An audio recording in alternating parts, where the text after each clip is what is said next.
আজকে আলোচনা করব ক্লাস 6-এর বাংলা বিষয়ের ফার্স্ট ইউনিট টেস্টের এবছরের এক সেট প্রশ্ন নিয়ে। চ্যানেল নতুন হলে চ্যানেলটিকে সাবস্ক্রাইব করবে। একের দাগের হচ্ছে সঠিক উত্তরটি বেছে নিয়ে লেখো। ক হচ্ছে শঙ্করের স্বপ্নে বাতাসের রং কী? লাল, নীল, সবুজ, হলুদ। উত্তর হচ্ছে নীল। খ হচ্ছে মানুষের মতো কথা বলে যে পাখি? সেটি হলো ময়ূর, ফিঙে, না কাকাতুয়া, না বাবুই? উত্তর হচ্ছে কাকাতুয়া। গ হচ্ছে ধ্বনি হলো 2 প্রকার, 3 প্রকার, 4 প্রকার, না 7 প্রকার? এটার উত্তর হলো 2 প্রকার। ঘ হচ্ছে বিসর্গ সন্ধির উদাহরণ হলো উপরের সবকটি। 2-এর দাগে নিচের প্রশ্নগুলি একটি বাক্যে উত্তর দাও। পাইন গাছ কিভাবে দাঁড়িয়ে আছে? উত্তরে বুনো নগ্ন পাহাড়ে আকাশের দিকে তাকিয়ে পাইন গাছ দাঁড়িয়ে আছে। খ হচ্ছে কাস্টাং সাহেব কত বছর বন্যজন্তুদের সঙ্গে থেকেছেন? কাস্টাং সাহেব 40 বছর বন্যজন্তুদের সঙ্গে থেকেছেন। গ হচ্ছে হযবরল গল্পের শুরুতে কোন ঋতুর উল্লেখ হয়েছে? উত্তর হচ্ছে গ্রীষ্মের ঋতুর উল্লেখ হয়েছে। ঘ হচ্ছে হযবরল গল্পটিতে রুমালটা কিসে পরিণত হয়েছিল?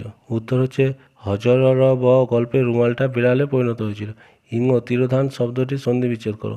তির যুক্ত ধান সমান হচ্ছে তিরোধান। চ হচ্ছে বিসর্গ সন্ধির ফলে বিসর্গটি রতে রূপান্তরিত হয়েছে এমন একটি উদাহরণ হলো পুনযুক্ত পি সমান পুনরাপি। 3-এর দাগের হচ্ছে নিচের প্রশ্নগুলি উত্তর দাও। মাকড়সা দেখলে কুমোরের পোকা কী করে? মাকড়সা দেখলে কুমোরের পোকা ছুটে গিয়ে তার ঘাড়ে কামড়ে ধরে, তারপর একেবারে তাকে মেরে ফেলে না। মাকড়সার দেহে হুল ফুটিয়ে বিষ ঢালে, প্রয়োজন মতো 5 থেকে 7 বার হুল ফোটায়।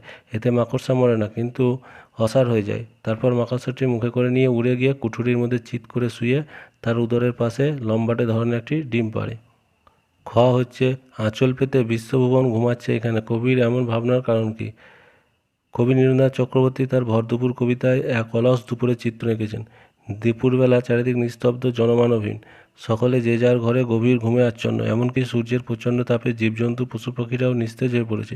পৃথিবীও যেন কর্মচাঞ্চল্য হারিয়েছে, শুধু বাতাস এসে মিহি সাদা ধুলো উড়াচ্ছে। এমন দুপুরে মানুষজন, পশু পাখি, গাছপালা সহ প্রকৃতির এই স্তব্ধ নিশ্চল হয়ে থাকা দেখে কবির মনে হচ্ছে সমস্ত বিশ্বভুবন যেন সব কিছুকে ভুলে নিজেই আঁচল পেতে গভীর ঘুমে আচ্ছন্ন। প্রকৃতির এই স্তব্ধ নিশ্চলরূপী কবির এমন ভাবনার মূল কারণ।